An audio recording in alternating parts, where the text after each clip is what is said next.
when asked by the planning committee about potential breakout sessions, I had went through and I just thought, it's been a while since we really talked about the farm financial matters as a whole. And the last couple of years that we'll show from the data this morning, really what Greg and I want to point out is that we are coming off some of the most profitable time in agriculture for Northwest Minnesota, but for the state of Minnesota and North Dakota that we've experienced in a long time. As many of you know, as we follow the markets and that type of thing, we definitely saw a retracement in our commodity crop prices from where we were this time a year ago. And so that will impact a lot of these, what we refer to as whole farm financial numbers. So that's what we want to highlight in particular. Greg has pointed and touched on some of the enterprise information and look at where we're at. Again, this data is coming from FINBIN, which is one of the programs through the University of Minnesota Center for Farm Financial Management. And so again, this is strictly Minnesota data and it's statewide.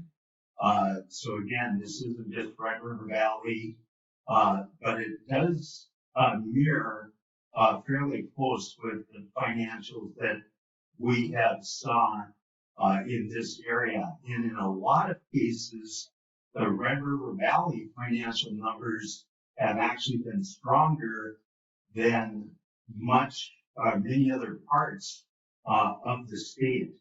I was looking at those of you from North Dakota, a lot of times trying to compare the eastern part of the state with the Red River Valley crops of sugar beets and potatoes and the other higher return crops compared to the western part of the state. There's more of the spring wheat or some of the lentils and pulse crops. But let's dig in.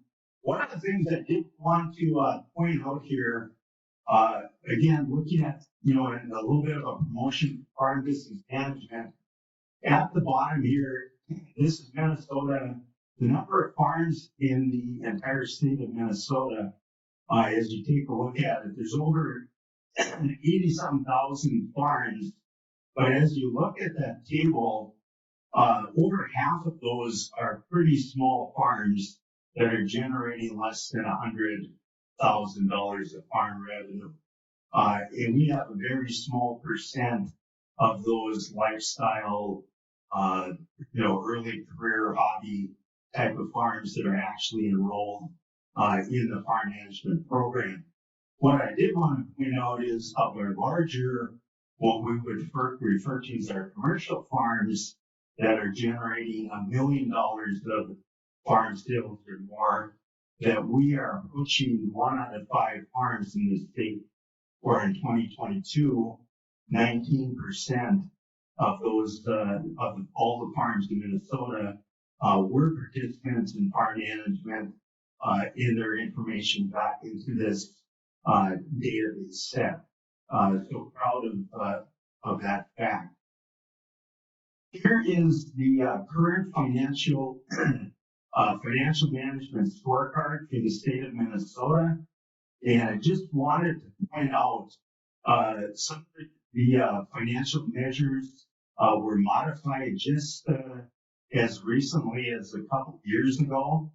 And so I just wanted to point out, this is, the neat color code, similar as we drive through Grand Forks at a stoplight, we've got, red, green, yellow. Here in the financial scorecard, anything in the green is very, very good. In the yellow is very satisfactory. And again, the further to the right you go, the stronger that financial measure is. So again, when we take a look at this, and it's broke out, there's 21 financial measures. We have 6 different financial sectors within there that relate to, as you can see on the left, liquidity, which is our current ratio dealing with working capital. All 3 of those financial measures are far to the right, well into the green. Just a key financial measure that's extremely profitable.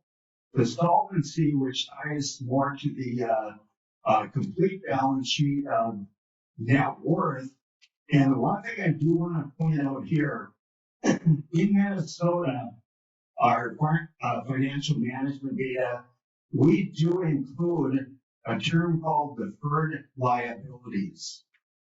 Anyone in here, as your lender or anyone mentioned about deferred liabilities?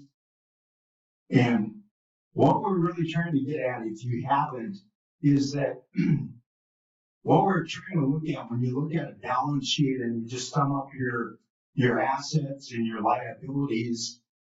But if you were to discontinue your farm business and sold everything out over a couple-year period, Uncle Sam or the state of Minnesota, or those of you in North Dakota, North Dakota would want a segment of that liquidation of your farm. And just think about it, as I've been in this role as a FBM instructor going on 34 years now, and there's a lot of farms in this region that probably have well over $1 million of grain inventory on their balance sheet at this time. So when that gets liquidated and ends up coming in onto your Schedule F for tax purposes down the road, there's going to be a pretty significant part of that grain crop that's going to go out for taxes.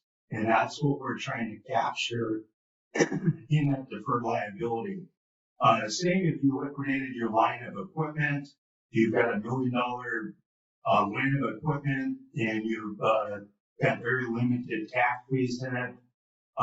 When you would sell out, if you don't have an option of transitioning down the line to another family member, there's probably going to be some significant tax liability there. So if that was not the case, that ratio or the solvency ratios would be much stronger. But in the profitability measures, 22 with greater return on assets, greater return on equity, extremely strong. Our repayment capacity, those of you that borrow money and as you have discussions with your lenders, that repayment capacity sector is an extremely important ratio that all creditors are looking at. And the bottom line, when we look at efficiency factors, really the bottom line at the bottom, net farm income last year was about 24%. And this again is statewide, from over 2,000 farms, but averaged 24%. So what that is saying, for every dollar of farm revenue that was grossed in the state of Minnesota in 2022, after all the farm bills were paid, the interest bill for the lender was paid, and we took a reasonable depletion charge on the equipment that represents the depreciation ratio, 24 cents was left for you as net income, which you had to build your net worth, to spend for living, pay a tax liability, or just, like I say, build your net worth for the future.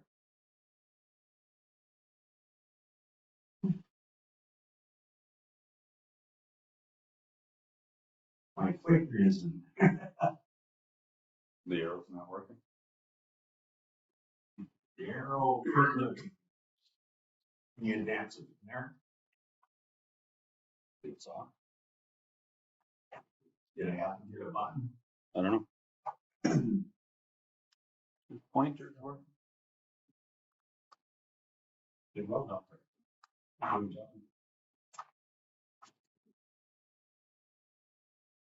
Okay, where do you want to go? Go to page, yeah. This one. Okay.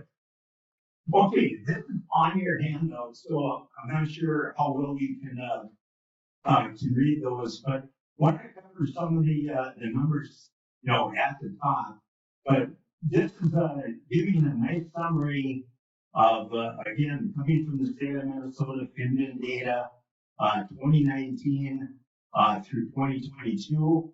And the far right column shows the difference from the 21 year to the 2022.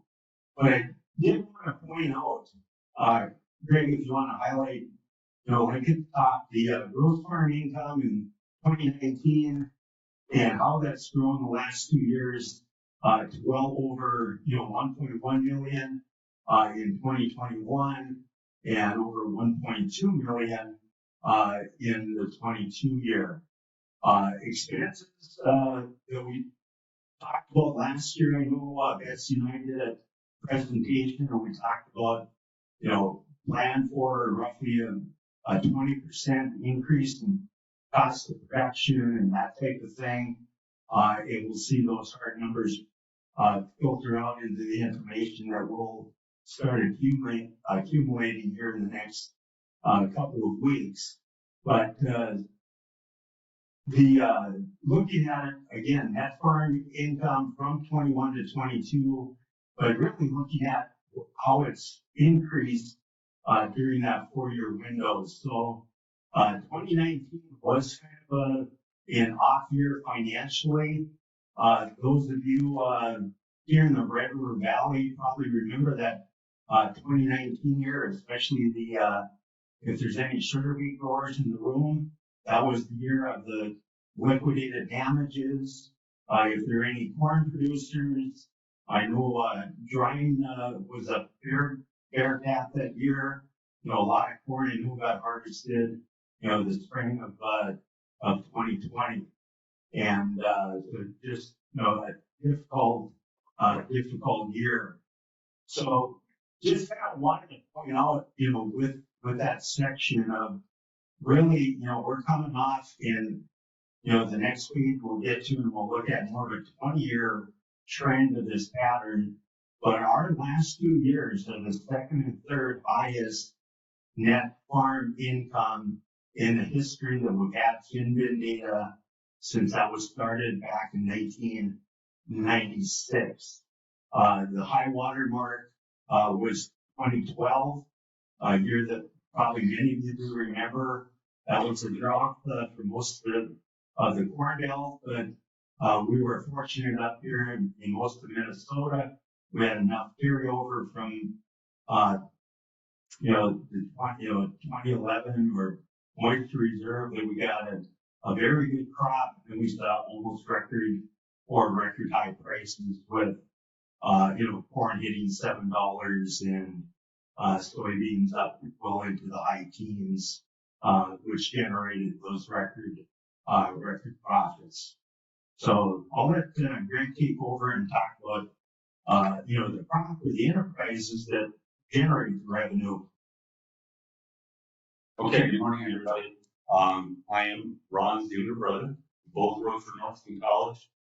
As you mentioned, he's going into year 34. I'm going into year 27. So we've been around a while. Combined, we have about 60 years of farm business management through the college, working with a number of farmers. All of us at Northland, we work with farm business management, work with roughly, 50 to 65 farm producers. And that's where this data across the state of Minnesota all comes from. I think statewide we have roughly 65 instructors. Now, I know at this time of the year, a lot of you are already got your thinking hats on, looking forward to 24, or at least finishing up 23. What Ron and I are presenting today, as he's already stated, this is 2022. So this, that scorecard that he was looking at here, just so you're all aware, that was the state of Minnesota in 2022. And again, as Ron pointed out, just about everything that a lender is going to be looking at was really quite strong. And this entire document, of course, 2022 information. So I'm going to cover some of the production. And by the way, this page 6 is on the one-page handout that you have, so that you've got it right in front of you. You view it at home as well.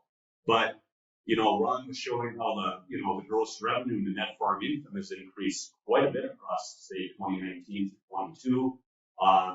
And obviously, financial success, I've always told the producers I work with, really begins with good production management. And because without bushels, the finances aren't going to look good. Or if you're in the livestock, if you don't have live calves, if the cows aren't milking at their maximum, capabilities, again, the financials probably aren't going to look real good.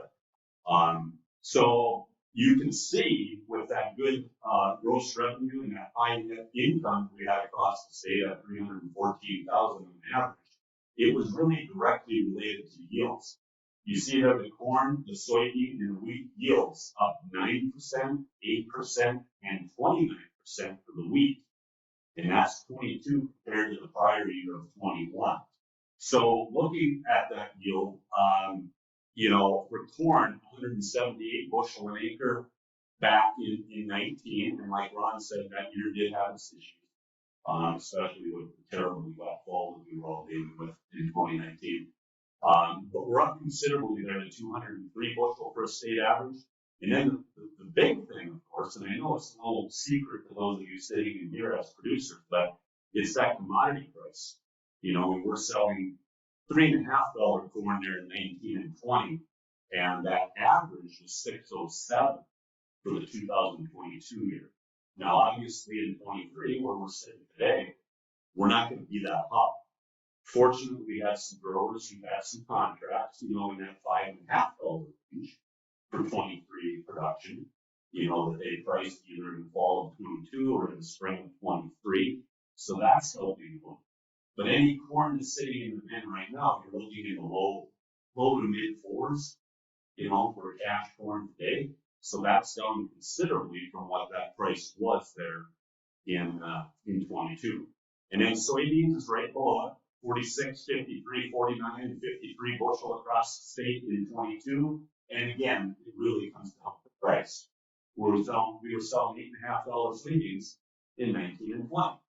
And you can see right there, 1366, that was the state average for 2022. Drastically different.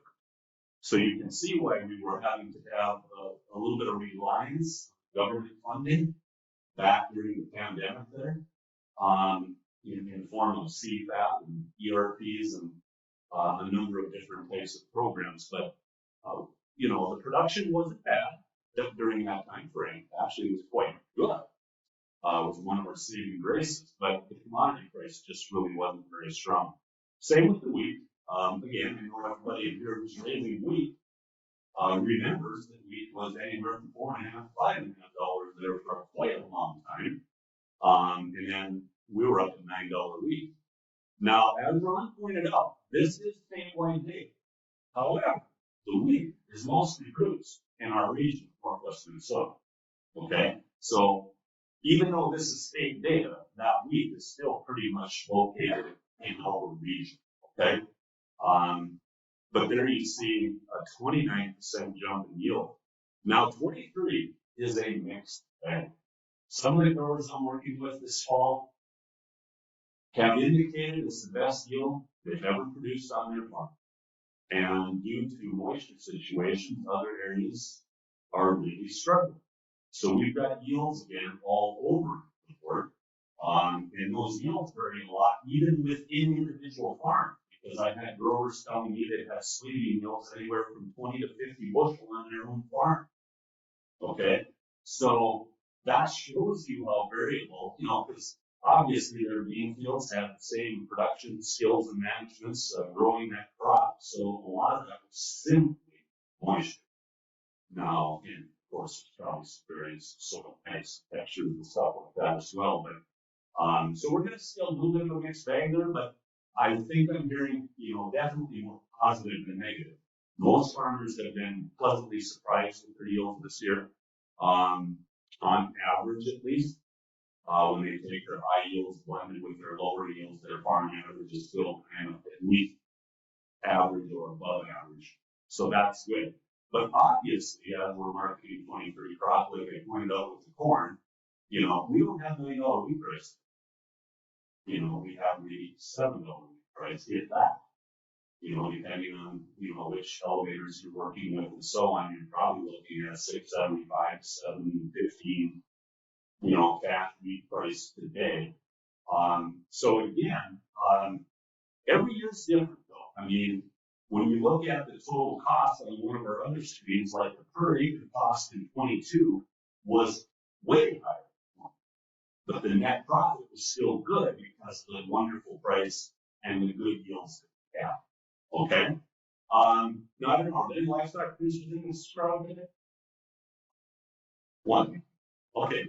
There's only one livestock producer in here, so I'm going to go through this relatively quickly, but it's all on your handout there too. So here's the livestock production. The first, I believe it's 4 lines, is related to dairy. So you see the number of cows continues to rise with a little bit from 21 to 22. I guess I'm not really sure what caused that per se. We've been seeing cow numbers on dairy farms increase pretty much every year since I worked at Northland Cow. But it did have a slight dip. But you see the production per cow continues to increase. So that, obviously is genetics, cow genetics, but a lot of it's feeding, feed regime, balancing those rations and what's going into that. But you see that production continues to take up from 24.1 up to 25.2 in just a 4-year period of time.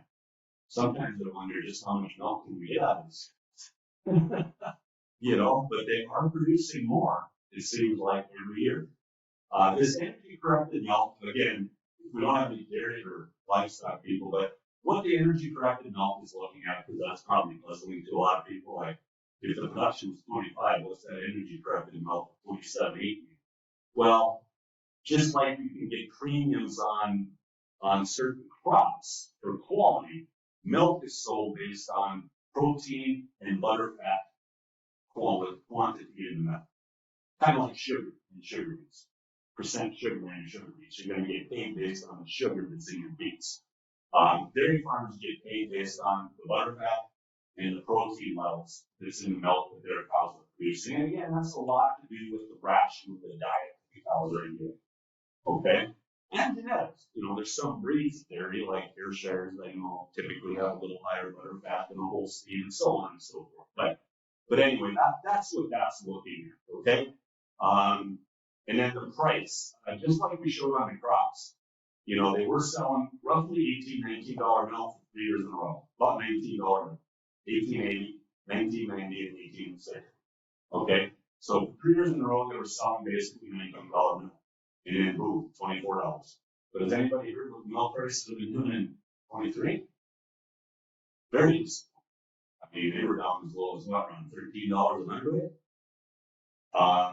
That is not good. Because the break even for most dairy farmers is like 18-ish, $18 a hundredweight plus. 18 plus, yeah, probably 19 for a lot of farmers. Okay, so 23 has been a rough go on the dairy. Definitely. Okay, then we got some hogs there, and I've been in Northland now, like I said, going on 27 years. I've never had a hog producer. Now we've got a few hogs here, a few hogs there, just smaller operations, but most of the hogs are in the central and southern part of our state, more southern part, but so there too, you see, let's see here. Here's the market hog price received. You see what that was doing from 50 now up to 71 and 22. Wiener pigs from 42 up to 54, so they were at surplus in 22 as well. And then you go down here to finished beef and feeder cattle. We do work with quite a few. Well, up here we don't work so much with finishing. I've had a couple of finishers, but they're not doing it anymore. But we have a lot of guys that are raising feeder calves. And you see that feeder calf price has been, it was kind of stagnant there in the $1.40 to $1.50 range for 3 years running, kind of like milk price staying at $19. And then we jumped up to $1.75 a pound, or 175 per hundredweight in 22. Now, kind of the opposite of the narrative. The beef market in 23 has been exceptional. Much better. I know a couple of the producers I work with sold 900 pound calves in August, 48 pounds. Well, that's way better than $1.75. Okay? So for once, our beef guys are happy and they're making some money. Like everybody, their costs are up too, but they're finally getting paid for the product they're producing. So that is real encouraging to see. Okay. I think we're back to Ron.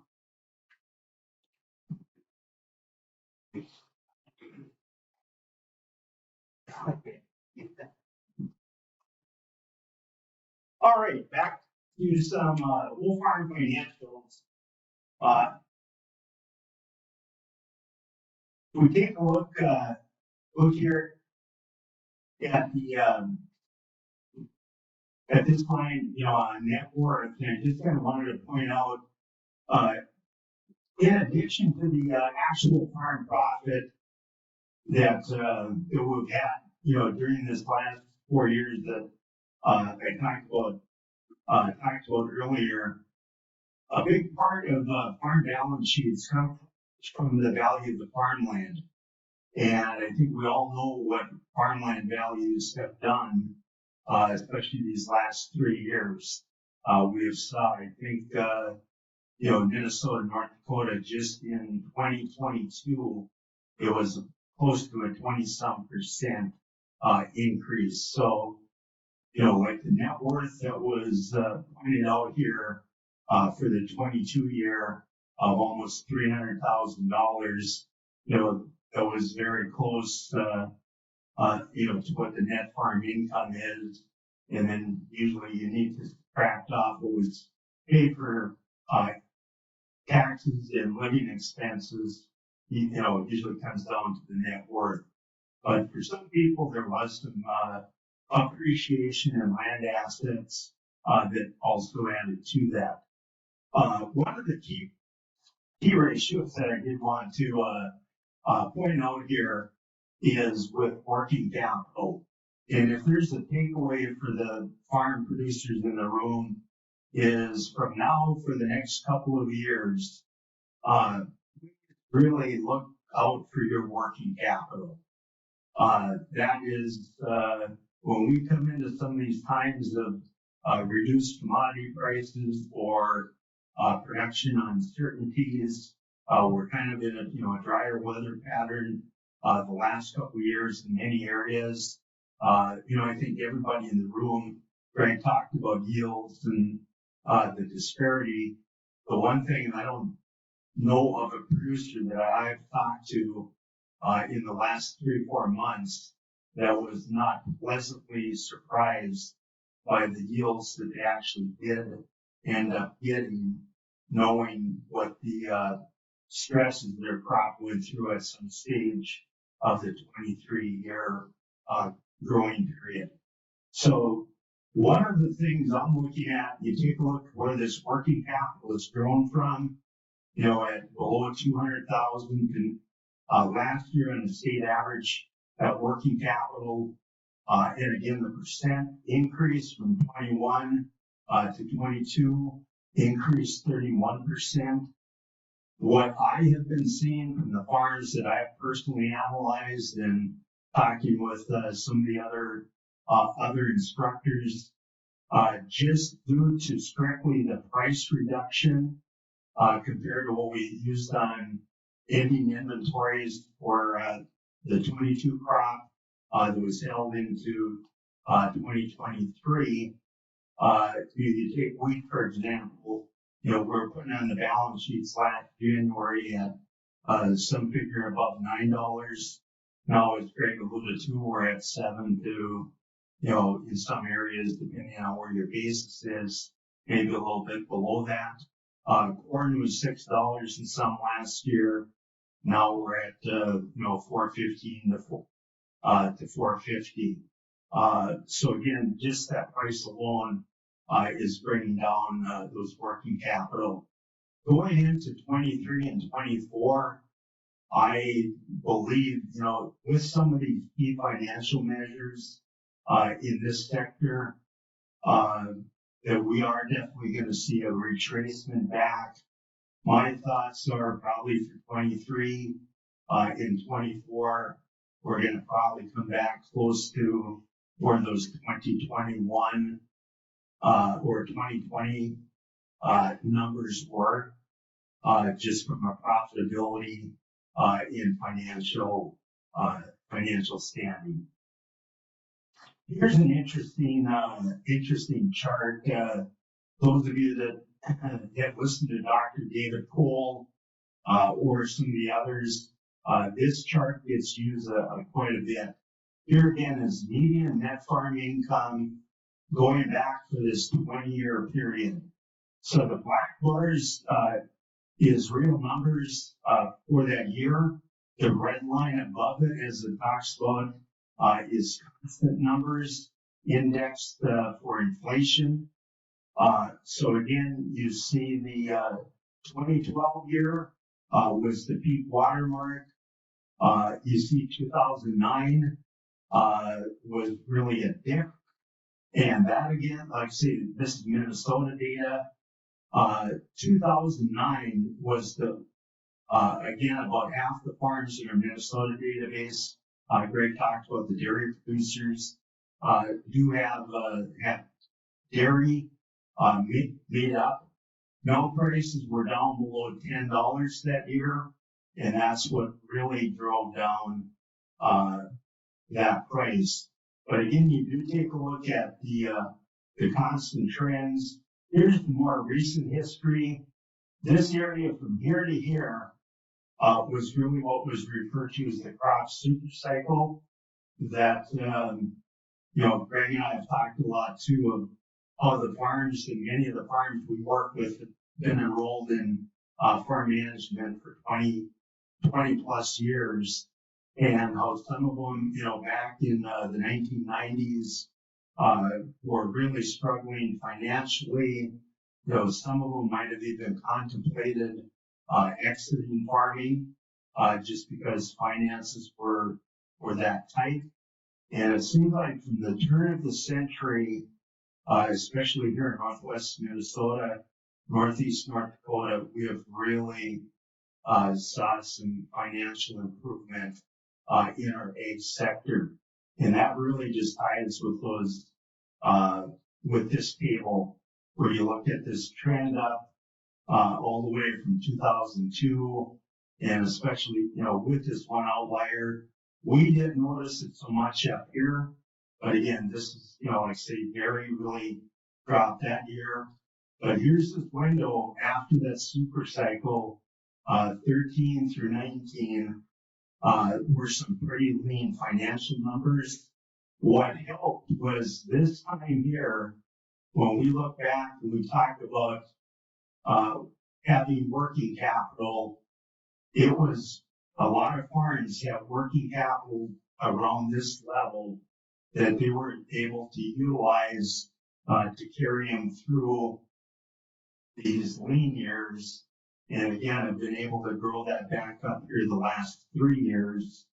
And hopefully that will be available to carry the load for the bulk of people for the next number of years to come. Greg, if you want to cover on some of these crop things at the bottom.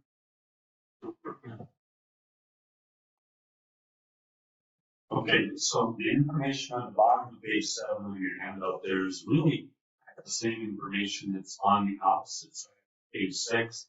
But I kind of like how they got it laid out here with the change in average corn price being up 28%, soybeans up 20%, and wheat up 20%. And then you look at the yields. Now that's comparing the yield to the prior 5-year average. So that would have been, let's see, 21, 18 for 21, 17 for 21.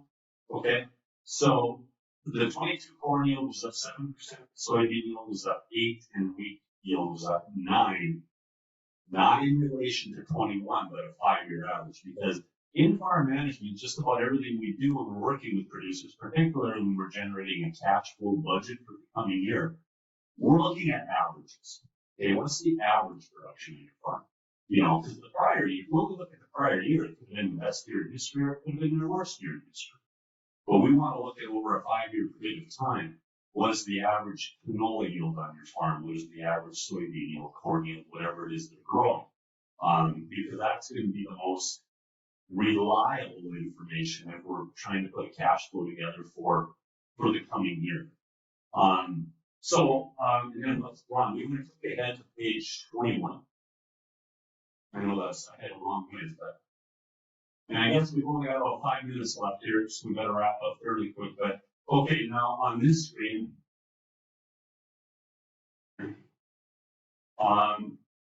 again, a lot of this information was found on page 6, but there's some additional information here. I think I mentioned when I was speaking earlier about the cost, the total cost of production per acre was up drastically in 22 compared to the prior 3 years. This shows, like looking at corn, 700, 700, 740, boom, up 920. Now that was still an extremely profitable year, but like I said, it's because we had a higher corn yield and had a tremendously good corn price. Okay, but you know you're talking $180 per acre added expense. So if 22 would have been a good production year, you know the financials wouldn't look so good because the input costs were definitely higher than previously. You see the same on beans, 474 up to 551 is about what, $80 increase, 70, $80.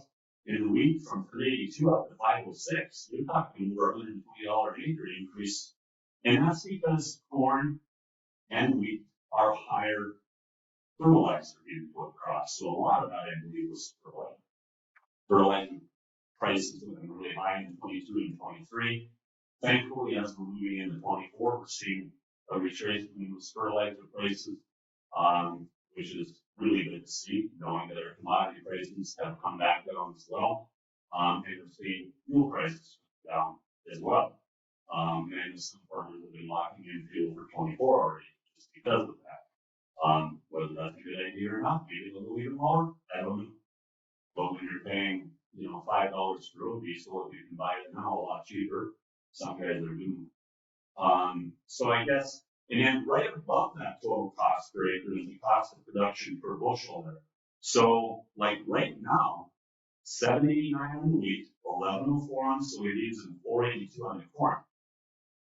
So if your cost of production in 23, now again, it's 22, but if your cost of production in corn is 482 in 23, you got a little bit of a problem. It's like Ron just said, we're at 415 and 450 corn price. Unless they pre-marketed 40, 50% of their production over 5, then they might need that. But again, just because the cost of production is 42 here doesn't mean it's going to be 42 next year. Every year is unique upon itself, depending on what the yield was and what those total costs per acre ended up being. Because essentially, it's just your total per acre cost divided by whatever the production is, giving you the cost per bushel of that production. But, you know, say with wheat, 789, we don't have a 789 wheat price today. So if the 23 cost of production on your farm, if it's anywhere close to 789, again, we have a little bit of a problem. Now, I do know, again, some of my growers marketed wheat last fall and into the spring and summer during the growing season, you know, between $8 and $9. And actually, a few bushels did get sold as high as that. I think they sold early. Okay? But that's something to keep an eye on too. Like when I said, keep an eye on your working capital. Always keep an eye on what your cost of production is on your farm. Because again, these are state averages. State averages are nice to look at, but they're state averages. Every farm is unique upon itself. We work with growers that may have a $5.50 break even with their wheat, and the next farm we go to might be $7.40. And you might think, well, how can that be? Isn't their input costs similar? Yeah, they are. But they're similar. The direct costs are similar, but the overhead costs may be drastically different. And secondly, their production or yields may be drastically different. So if farm A is getting 70 bushel wheat, Farm B is only getting 61 bushel wheat, you know, that's a 9 bushel per acre difference. It's going to raise their cost of production. So everybody needs to know their own costs and go from there. By the way, most of what Ron and I talked about today, pretty much most of it, just about all of it, was 22 and prior. In this very room at 2:30, two of our counterparts from Northland are going to be talking about capitalizing on your remainder of your 2023 crop and then planning for 2024. So that's at 2:30 in this room too. So they'll be looking more forward, whereas we were going over history. Do you want to change that to page 17? Page 17. I don't know. What's the one with the state map? Oh, There. Just kind of wrap up. This is broke out into our different, 6 different regions of the state of Minnesota. Just wanted to point out our Northland area is the upper left-hand corner, the aqua color. But again, just wanted to point out that was the state average net farm income for 22, and then below it is 21. So you see a 70-some% increase in net farm income from 21 to 22. Remember, 2021, most of our Northwest area was very drought impacted, and there's even some government monies that came in possibly later into the 22 year.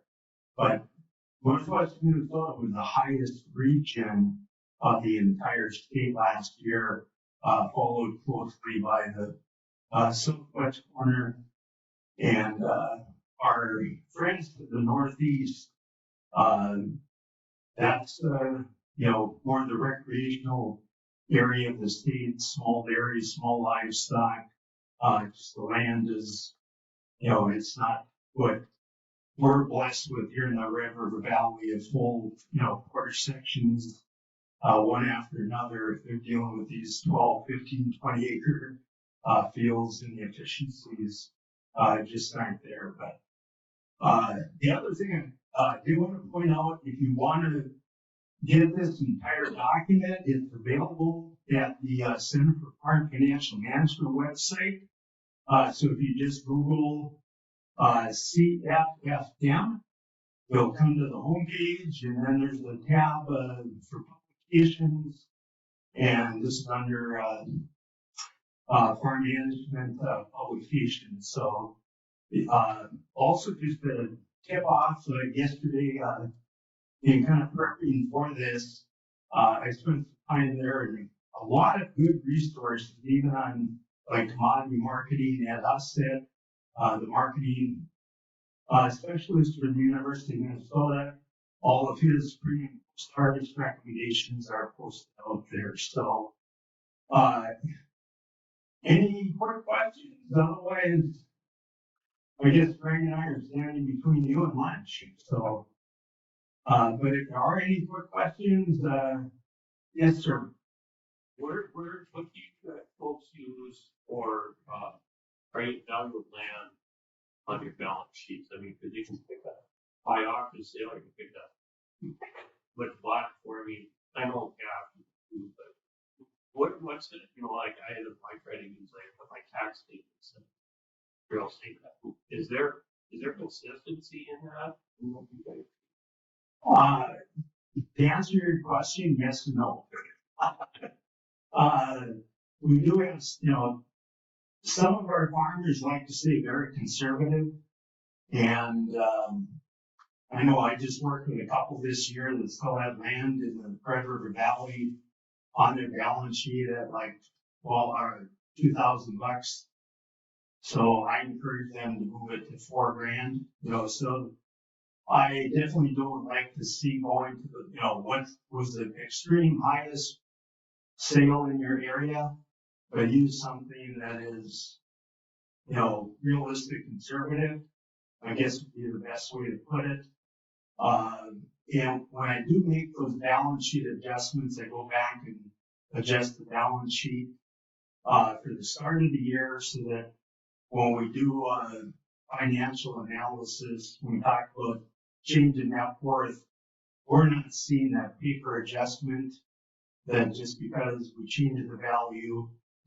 I just did that with one farm actually on Tuesday of this week. And he owns close to 1,000 acres.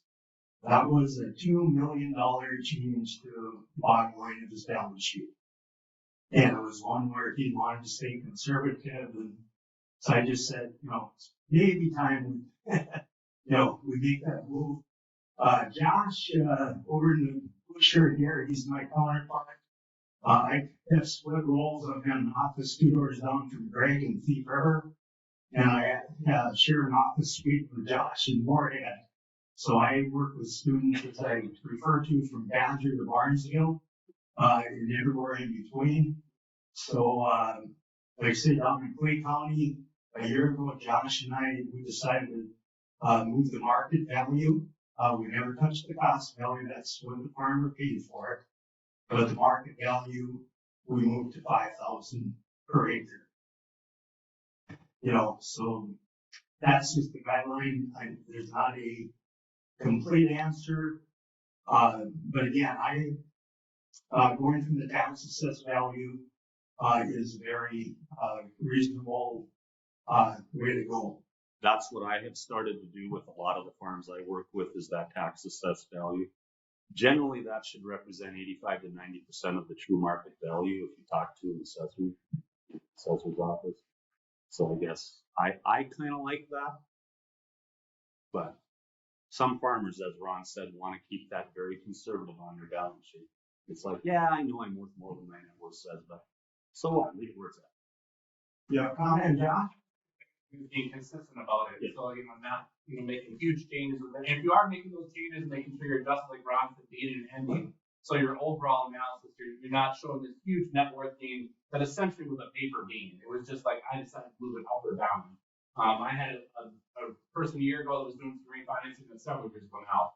And one of the persons looking at the refinance was ran up to $6,000. I'm like, okay, and then I'll put it on the balance sheet, but I said, I can tell you, as soon as you walk out the door, we're putting it back to what you had value in it, because that's not a real number. That's just you putting it that high so you can borrow him enough money of it. But I said, that right now, that's not even what land is selling. And so The nice thing right now, though, on our FinTech analysis, it gives us the earned net worth gain and the market value net worth gain. So the earned net worth gain is looking at how much did your net worth actually go up based off of your $239,000 of net income. So maybe your net worth went up $120,000 from earnings, but then you raised the value of your land, the market value might have went up $500,000. So I'm really glad FinTech, or the Center for Farm Financial Management, made that change about a decade ago, which is really nice, because it used to be that you'd almost have to handcuff